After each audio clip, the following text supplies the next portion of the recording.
So we are back, and I want to talk about the history of women's wrestling in Japan and Japanese women's wrestlers, because they are very tightly correlated with how they're perceived nowadays, like with Peanut Gallery's part with how they are perceived. So the All Japan Women's Pro Wrestling Association was the first promotion that was built back in 1955 is when they started.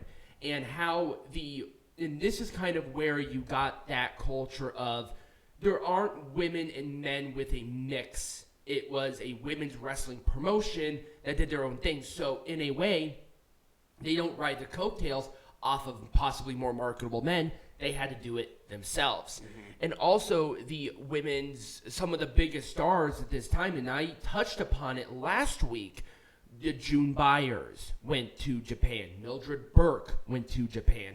Mae Young went to Japan. And they really brought a different culture of wrestling to not only that market, but also to America, because they also did some training over there as well. And even back then, the women's wrestling, especially gaijin wrestlers, are attractions. So even in the 50s, they would build an entire show around women, saying, this is women's wrestling, this is ladies wrestling, and that was it. Right. You didn't get midgets. You did not. Yes, midgets is outdated, but it's midget wrestling. Right. Deal with it. Or men. It was only women. And I think that's very important to the popularity of it now, because Mildred Burke and Mae Young were huge and very influential back in the early 1900s in professional wrestling, and especially with the NWA and their power. So, and also NWA went over there as well. There were a couple of other promotions as well. There was the World Women's Wrestling Association, which was Mildred Burke's company that did a ton of tours in Japan. But you also had the Women's Pro Wrestling Federation, where they had that was the first women's promotion, but it really did not go really well. It was 1948 to 1949. That's literally the dates of that promotion. And keep in mind that at this time, too, American culture was being propagated into Japan. Right. American culture was starting to become very popular. So, this is the same era that brought baseball to Japan. So, There we go. And, this was... The All Japan Women's Pro Wrestling Association, despite them falling in the mid-70s, they were the first ones to put women's wrestling into big, grandiose sporting arenas. That was never done. Even in America, they never did that. Right. I mean, it took them a minute. Now, in the 60s, when it fell, it was resurrected in 1967, but the main pusher was Fabulous Moolah. Fabulous Moolah went to Japan for certain tours, realized how popular it was, and reignited the All Japan Women's Association. And her rivalry with another female star, let's see here, where was their name? It was just Takashi Matsugawa. I butchered that immensely, but that's fine. This was essentially the Fabulous Moolah and Wendy Richter rivalry. Not only back in the day, but in Japan. And these ladies beat the crap out of each other.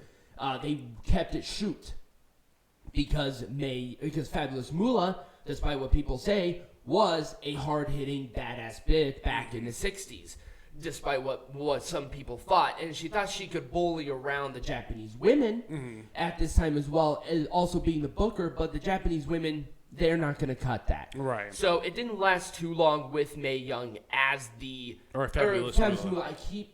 They're interchangeable. I mean, I'm sorry, they were so associated with each other. Right. But Fabulous Moolah, definitely there. Now, another thing that we have to think about as well is who was putting on women's wrestling. And Peanut Gallery, as a person who likes architecture, does this building look familiar? Nope. Are you sure? I'm pretty sure. It's a one-of-a-kind building in Japan. It is the Fuji Broadcasting Center. And we talk about this, and number one, I just wanted to showcase the building. It's a neat building.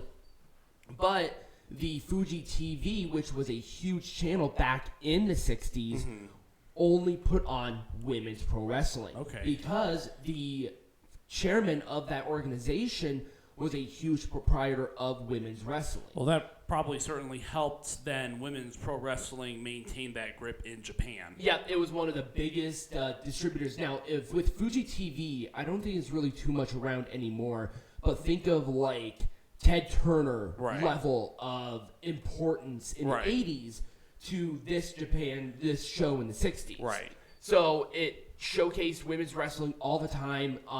Only a couple of promotions, though. They really did not go outside of that. They wanted the WWWA in there, but because the WWWA primarily did their stuff in America, it was hard for them to have that distinction. Right. So they put on supercars, and they really did a lot of promotion for women's wrestling back in the day. And I think you're right. I think the promotion and the influence with Fuji TV was a huge marketable aspect of women's wrestling. And that's why it succeeded possibly where others have failed in other regions. Right, exactly. So they continue to do that. And another person, and I think a lot of these women, especially these gaijins, that are influential in there, this is Judith Montana. And she was obviously NWA Women's Champion. But also, she took over the reins of the Japanese Women's Association in the 70s when Fabulous Moolah was pushed out. And she wanted to do more of the babyface women's wrestlers versus the heel gaijins, especially North Americans, because there was still just that little influence of the Bombs. Right. Back even in the 70s. It took Japan a minute to kind of get over what we did to them for obvious reasons. So this continued on for quite some time, and the promotion unfortunately went defunct again in the 1980s. Now, it was pretty much dormant up until the early 2000s. There was still women's wrestling, but it wasn't to the popularity that it was during the Fabulous Moolah, June Byers, and et cetera days. They were kicked off of Fuji TV. It didn't work out. But when I wanted to showcase the Amazing Kong, because in 2004, she made her debut in Japan. This was not only important for Gaijin, but it was important for the Japanese women's wrestling and also internationally. Because this was the first time when they were promoting not only a larger woman, a Gaijin larger woman, but an African-American Gaijin woman. And this was very monumental and still somewhat controversial because Japanese culture is very predicated on racism. I'm sorry. They are. Look it up, deal with it. They still do blackface. Yeah. And then Asha Kong, obviously another international big person. But then there was also another one that I did not hit on, but I think it's important to show Amazing Kong because she was in the same situation like Bull Nakano was in the WWF. Keep in mind of who Bull Nakano wrestled primarily back in that day, which was Alundra Blaze, one of the most popular women's wrestlers at that time. And I think it really showcases how not only do Americans perceive Japanese women's wrestling even back in the early 90s with Bull Nakano, but also in the 2000s with Amazing Kong on how she was booked. She was booked in Shimmer, she was booked in Shine, she was booked with the All Japan Women's Promotion, the association, because it came back like 4 or 5 times. Nowadays, it does not exist because new characters came into the crowd and really took it over. So the All Japan Women's Pro Wrestling Association went finally defunct in 2004. And it was taken over by Shimmer and Shine for a while, and then also a promotion called Hustle. But Hustle was never really around for that long. From 2004 to 2009, Shimmer and Shine still exist.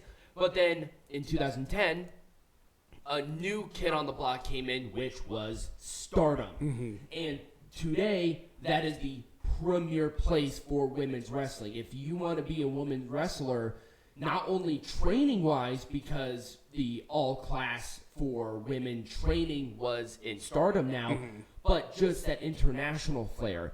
And I think, because this is kind of where I'm going to end it with women's wrestling, kind of all over the place, but I think it really shows the richness of women's wrestling and how long it was. For, I mean, a very long time, women's wrestling was popular in Japan. Right. And even to this day, it's still very popular.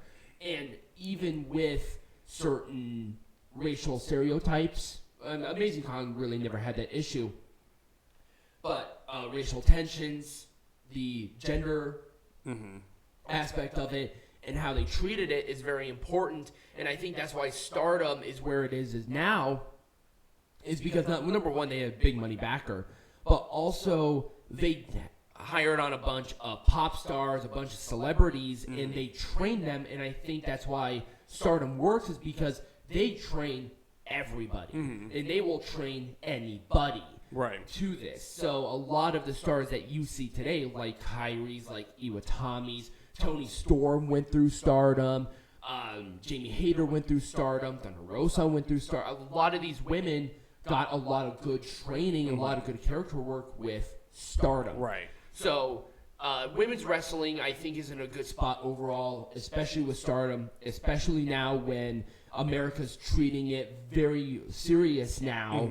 But it's always a good thing. So when we come back, we're going to be talking about how not only are we going to be making AEW Full Gear, but Pro Wrestling Majestic again.